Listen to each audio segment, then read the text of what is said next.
इसलिए ब्रह्मा जी, यहां से ब्रह्मा जी के पुत्र दक्ष प्रजापति से विशाल वंश परंपरा का विस्तार करते हुए जो कथा को सुनाया, कहते हैं भागवत जी के चतुर्थ स्कंद में प्रवेश करते ही मनु महाराज के वंश का वर्णन आया।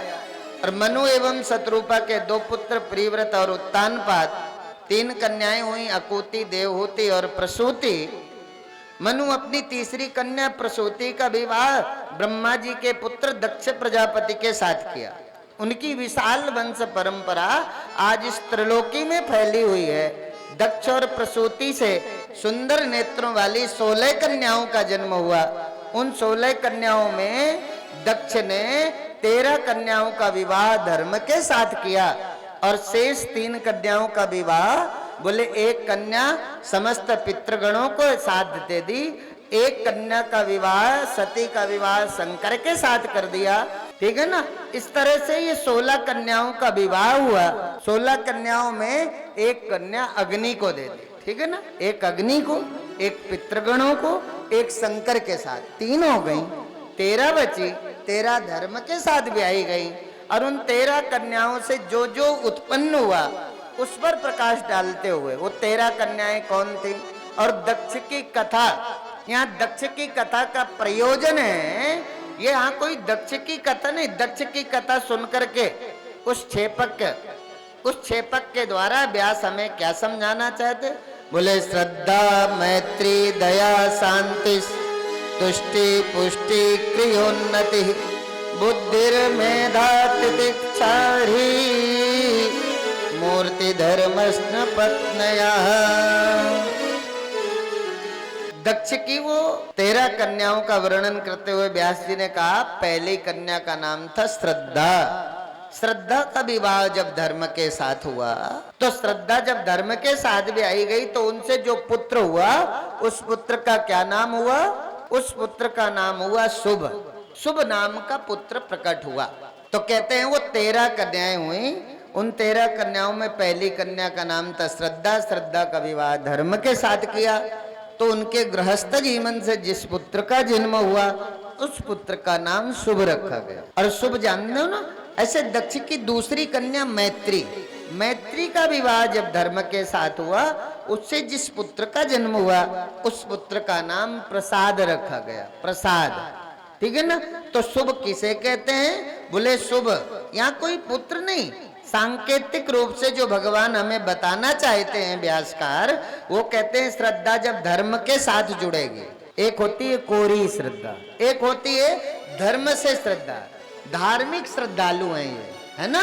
तो जो धर्म के साथ जब श्रद्धा का जुड़ती है तो उससे जो पुत्र होता है उस पुत्र का नाम शुभ होता है। इसलिए धर्म में श्रद्धा ही जीवन में शुभ फल देती है। धर्म में श्रद्धा, श्रद्धा अकेली शुभ नहीं होती, धर्म में श्रद्धा ही शुभ रूपी पुत्र का जन्म देती है। इसलिए यहाँ धर्म का विवाह जो श्रद्धा के साथ हुआ, यहाँ बताने का अर्थ है कि श्रद्धा कैसी हो, बोले धर्म में श्रद्धा हो।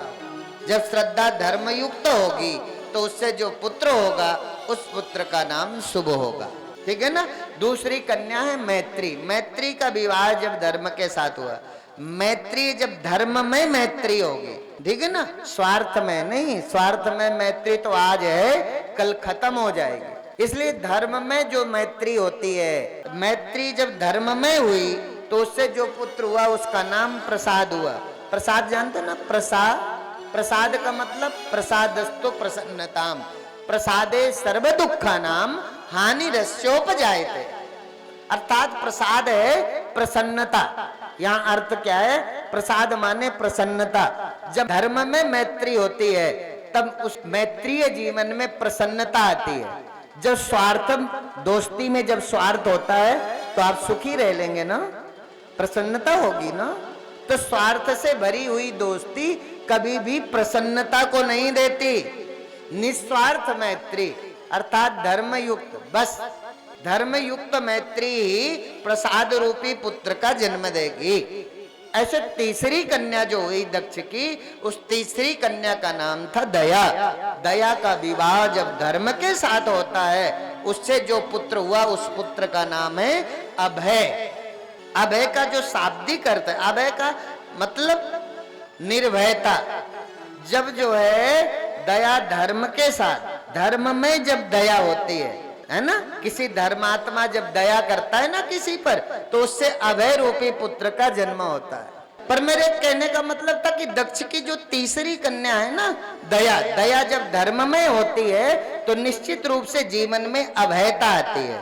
नहीं तो यदि दया में कपट हो, दंभ हो, तो कब वो हमें धोखा दे देगा ये कुछ पता नहीं चलता। और ये इस तरह के खेल हमारे व्यवहारिक जगत में बहुत खड़े हो गए।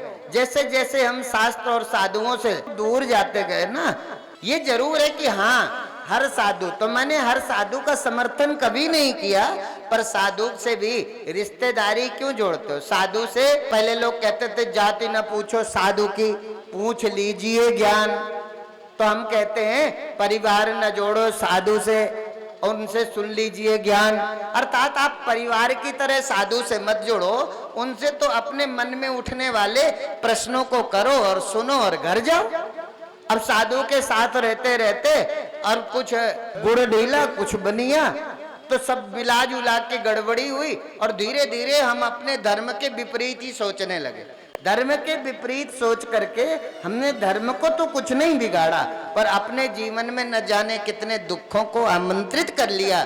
इसलिए धर्म से विमुख नहीं होना, धर्म के साथ जुड़ करके व्यवहारिक जगत में उचित मर्यादा के साथ क्रियान्वित होना, यही तो भागवत जी सिखाती है कि इस जगत में कैसे रहना है। तो कहते हैं अभय नाम के पुत्र का जन्म हुआ, और वो कब हुआ? जब दया धर्म के साथ जुड़ी। दक्ष की चौथी पुत्री का जब विवाह हुआ, चौथी पुत्री का नाम था शांति, और शांति जब धर्म के साथ ब्याही गई तो उनके जो गृहस्थ जीवन में पुत्र की उत्पत्ति हुई, उस पुत्र का नाम सुख था, है ना। गोधन, गजधन, बाजधन और रतन धन खान।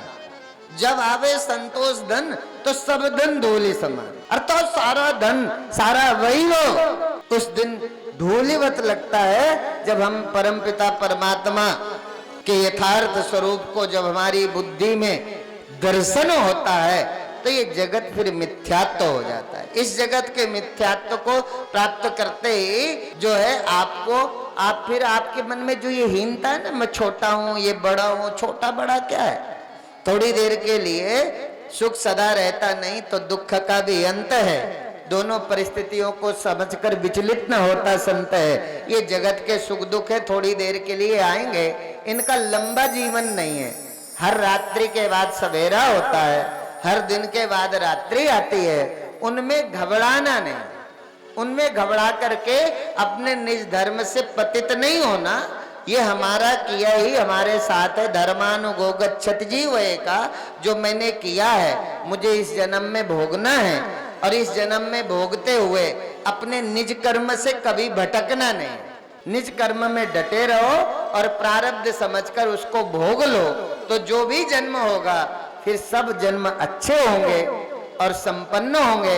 आप श्रीमानों के घर में आपका जन्म होगा, पर एक आर्त की दशा में भटका हुआ जीव अनेक जन्मों तक ऐसे ही दुख की राशि में पड़ता रहता है। आर्त भाव में आकर के कभी भी अपने निज धर्म से पतित नहीं होना। निज धर्म बताया था ना, निज धर्म माता का, बहन का, भाई का, पिता का, नेता का, अभिनेता का, है ना। सब अपने अपने निज धर्म पर लगे रहो तो ये जीवन भी सुखी होगा और आगे भी कोई जीवन होगा तो वो भी जीवन सुखमय होगा। इस भावना के साथ दक्ष की पांचवी जो कन्या हुई उस कन्या का नाम था तुष्टि, और तुष्टि का विवाह जब धर्म के साथ हुआ तो उससे जो पुत्र हुआ उस पुत्र का नाम था मोद। मोद अर्थात आनंद। कितना सुंदर रूपक जब व्यास जी ने व्यक्त किया कि जीवन में धर्म के माध्यम से संतुष्टि आएगी तभी व्यक्ति के जीवन में आनंद की प्राप्ति हो सकेगी। केवल भौतिक संतुष्टि से आनंद का जन्म नहीं होता। और ऐसे गुरुदेव जो वेद और उपनिषद की वो कसौटी, जो मनस्य एकम वचस्य एकम कर्मण एकम महात्मना, वो जो जितनी भी कसौटी मानस और उपनिषद में है उन कसौटी से उनके जीवन को खुद आप कस के देखो कि उस कसौटी में खरे हैं कि नहीं। कसौटी में खरा जीवन ही कोई सदगुरु के रूप में प्रकट हो करके हमारे मार्गदर्शक बनता है, और बाकी तो सब। इसलिए बड़ा वो नहीं होता जिसका सिर हीरों से जड़ा होता है, और बड़ा वो होता है जिसका सिर अपने सदगुरु के चरणों में झुका होता है। इसलिए कन्हैया ने कहा, इसलिए न कभी तौल कर दिया है न कभी बोल कर दिया है, जिसको भी मेरे सामने दिया है बस दिल खोल कर दिया है। इसलिए खुदा जब प्रसन्न होता है तो कहते छप्पड़ फाड़ कर देता है, और दुखी हो जाए ना, क्रोध में आ जाए तो कहते चमड़ी तक उधेड़ लेता है। ठीक है ना। इसलिए वक्त नूर को भी बेनूर बना देता है, वक्त नूर को भी बेनूर बना देता है, वक्त फकीर को भी हुजूर बना देता है। वक्त की कद्र करे बंदे, ये वक्त ही तो है जो कोयले को कोहिनूर बना देता है। इसलिए कदम ऐसा चलो, हम कहा करते हैं अक्सर, हम कहते हैं कदम ऐसा चलो कि निशान बन जाए, कदम ऐसा रखो कि निशान बन जाए, काम ऐसा करो कि पहचान बन जाए। जन्म लेकर जिंदगी तो सब लोग जी लेते हैं, पर तुम अपनी जिंदगी को ऐसा जियो कि एक पहचान बन जाए, पहचान बने, ऐसे जिंदगी को जीना प्रारंभ। हजारों करोड़ों लोग रोज पैदा होते हैं, रोज मर जाते हैं। पैदा होके मर जाने का नाम मनुष्य नहीं है। जो पैदा तो हुआ है पर पैदा होकर फिर कभी मरा नहीं है, अमर हो गया है, उसका नाम मनुष्य है। और जो पैदा होके मर गए हैं उसका नाम गधा है, घोड़ा है, कुत्ता है, बिल्ली है, सुअर है। जो पैदा होकर कभी नहीं मरा उसका नाम मनुष्य है। इसलिए हम पैदा तो हुए हैं पर मरने के लिए नहीं, इस मृत्यु से बचते हुए। इस तरह से 13 कन्याओं का वर्णन करते करते तो शाम हो जाएगी, और आप ठीक 5:30 बजे अपने घर जाएं, इसका भी ख्याल है। ठीक है ना। तो आप जो है इस तरह से भागवत जी को उठाओगे तो वहां कोई दक्ष की कथा नहीं है।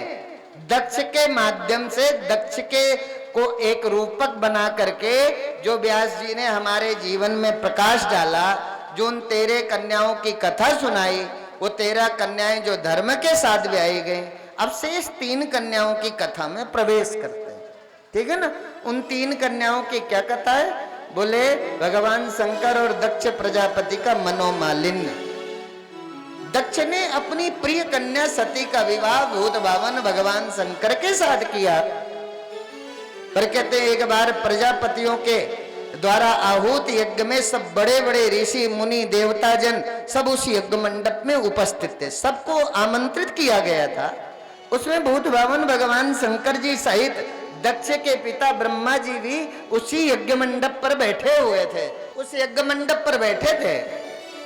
आज कितना सुंदर समागम है, जैसे नैमिषारण्य का पवित्र पावन तीर्थ क्षेत्र, जान नैमि से सूतमासीनम मविवाद्य महामति।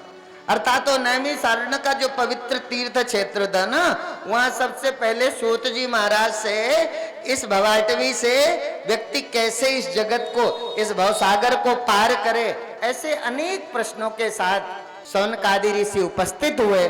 उन प्रश्नों के उत्तर बने। सूत जी महाराज ने उन्हें बड़े सुंदर ढंग से इस जगत और जगदीश की व्याख्या करते हुए समझाया। तो कहते हैं बड़े बड़े ऋषि मुनि सहित सब उस यज्ञ मंडप में उपस्थित थे। और दक्ष प्रजापति जब यज्ञ मंडप में प्रवेश किए तो कहते हैं सारे ऋषि मुनि देवता जन खड़े होकर के दक्ष प्रजापति का अभिवादन किया। और दक्ष प्रजापति आए और अपने पिता ब्रह्मा को प्रणाम करके अपने आसन में विराजे। तो देखा कि भगवान शंकर नहीं खड़े हो। अब भगवान शंकर ने खड़े होकर के उनका कोई अभिवादन नहीं किया। जब कोई अभिवादन नहीं किया तो भला बुरा न जाने कितना दक्ष प्रजापति बोलता रहा, अरे बोलता ही नहीं रहा। भगवान उसको हंसते हुए स्वीकार करते रहे। इसको कहते हैं क्षमा सोबती उस भुजंग को जिसमें विषम गरल है, उसको क्या जो दंतहीन विषहीन विनीत सरल है। वो कोई सपेरे की पिटारी में बंद सर्प ये कहे कि मैंने जो है उसको जीवन दान दे दिया। किसको? जिसके गले में सपेरे ने सर्प डाला था। तो जब तेरे पास विष के दांत ही नहीं थे तू काट ही नहीं सकता था, नुकसान ही नहीं कर सकता था, और तू कहे मैंने उसे मारा नहीं, ये तो न्यायोचित नहीं है ना, ये तो सत्य नहीं है ना। क्षमा सोवती उस भुजंग को जिसमें विषम कर लो। आज भगवान शंकर ऐसे हैं, भगवान शंकर कौन है? ब्रह्मा जी सृष्टि के निर्माता हैं, और विष्णु पालक है, और भगवान शंकर संहारक हैं। संहारक बने भगवान भूत वामन शंकर दक्ष के द्वारा कहे गए अपशब्द को ऐसे स्वीकार कर गए, कोई प्रतिक्रिया नहीं दी। जब कोई प्रतिक्रिया नहीं दी तो क्रोध और बढ़ गया, और उसने भगवान शंकर को श्राप कर दिया। ये बात जब नंदीश्वरों को मालूम हुई तो नंदीश्वर जी ने भी उन्हें दक्ष प्रजापति को श्राप दे दिया। तो चुपचाप भगवान शंकर सभा से उठे और उस यज्ञ मंडप को छोड़कर के वापस कैलाश आ गए। पर संयोग देखिए कि कुछ समय बाद ब्रह्मा जी ने अपने पुत्र दक्ष प्रजापति को प्रजापतियों का अधिपति अर्थात सम्राट बना दिया, और सारे प्रजापतियों का राजा बना दक्ष। एक तो करेला फिर नीम चढ़ा, अर्थात बहुत अच्छा व्यक्तित्व तो ना हो ना। जैसे मानस में कहा ना, क्षुद्र नदी भर चल उतराई, जिम थोरे धन खल बवराई। धीरे धीरे, इसलिए पहले क्या था कि अब हमारे यहाँ समृद्ध हो व्यक्ति, नीतिवान हो, ऐसा कोई व्यक्ति जब राजनीति में भी जाता है तो अपनी अलग ही पहचान बनाता है। घर से समृद्ध हो तो भ्रष्टाचार की जरूरत नहीं, पढ़ा लिखा है तो विनम्रता पहले से होगी। उस विनम्रता के भाव के साथ बाकी सेवाएं किसकी कितनी हैं उसको ध्यान में रखते हुए कहते हैं जब राजा बना तो मूर्ख था ही, पहले ही अहंकारी था दक्ष, फिर उसको और अहंकार हुआ और इसने एक विशाल बड़े यज्ञ का आयोजन रखा। उस आयोजन में सभी देवताओं को, ऋषि मुनियों को आमंत्रित किया, पर भगवान शंकर को नहीं बुलाया। भगवान शंकर को नहीं बुलाया और सारे विमान कैलाश पर्वत की ओर से ही जब यज्ञ मंडप की दिशा में जा रहे थे तो सती ने पूछा कि भाई ये सारे विमान जा कहां रहे हैं? तब भगवान शंकर ने कहा ये सभी विमान दक्ष प्रजापति के द्वारा आहूत यज्ञ मंडप में आमंत्रित हैं, सब उसी यज्ञ मंडप की ओर जा रहे हैं। अब बिटिया को लगा पिताजी ने यज्ञ किया है तो प्रयास करने लगे कि आप भी चलो ना। भगवान शंकर बोले देखो पिछली बारी तुम्हारे पिताजी मेरे से बहुत दुखी थे और उन्होंने अनाप शनाप मुझे कहा, इसके बाद मुझे श्राप तक दे डाला, इसलिए आज भी आपके पिताजी का क्रोध मेरे पर शांत नहीं है, वहां जाना उचित नहीं है, जाएंगे तो अच्छा नहीं लगेगा, इसलिए आप ऐसा करो कि जाने का प्लान बदल। क्योंकि यदि क्रोध कम होता तो मुझे निमंत्रण आता, निमंत्रण नहीं आया, इसका मतलब आज भी आपके पिताजी मेरे से गुस्सा है, वहां जाना यद्यपि विरोध मान जहां कोई तहां गए कल्याण न हो, अर्थात वहां नहीं जाना जहां कोई विरोध मानता है, ठीक है ना। इसलिए आप जो है वहां जाने का प्लान बदलो। पर सती को भगवान शंकर के कहने पर समझ नहीं आया, सती जिद में लग गई तो भगवान शंकर कहने लगे ठीक है यदि आपको जाना भी है तो आप चली जाओ, पर आप जाकर के बहुत अच्छा परिणाम को प्राप्त नहीं करोगे, आपको जीवन में दुख ही मिलेगा। समझाने पर भी नहीं मानी पर चली गई। तो भगवान ने कहा ठीक है जाओ।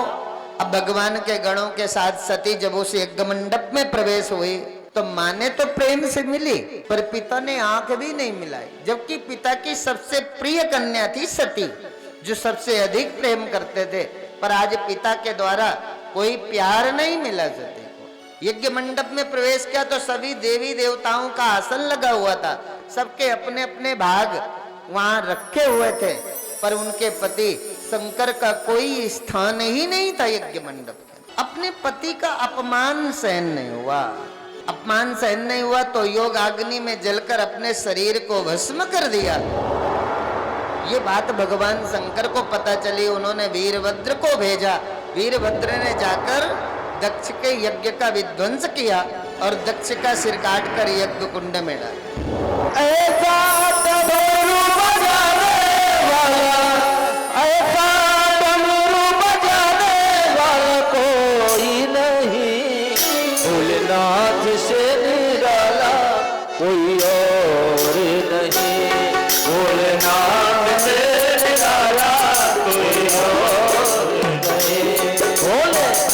भोलेनाथ से निराला कोई और नहीं, भोलेनाथ से निराला कोई और नहीं। हम तो आए शरण तुम्हारी दया दृष्टि अब कीजिए, हम तो आए शरण तुम्हारी दया दृष्टि अब कीजिए। विनती सुन लो पुरारी, विनती सुन लो पुरारी, तुम हो दीन दयाला भोलेनाथ से निराला कोई और नहीं, भोलेनाथ से निराला कोई और नहीं। अरे हो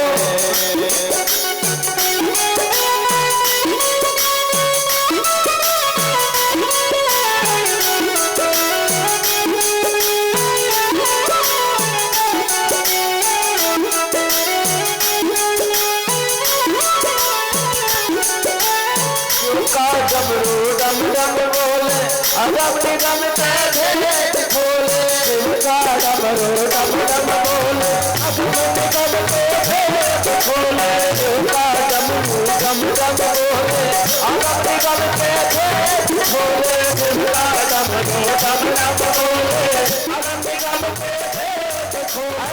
भक्तों का रखवाला कोई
और नहीं,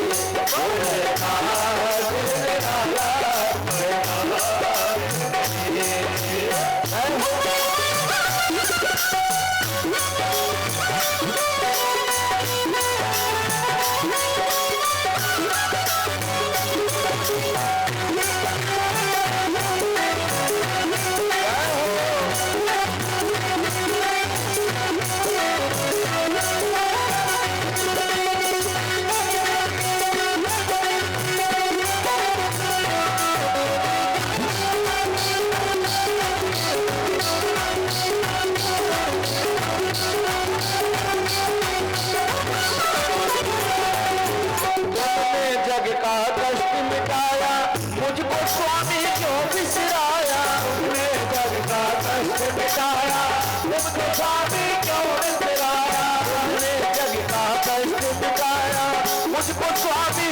बिसराया।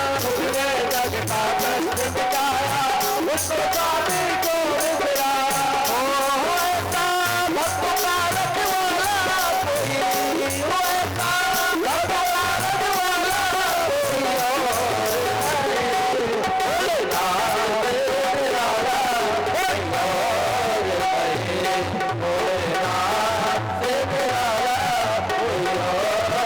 नहीं।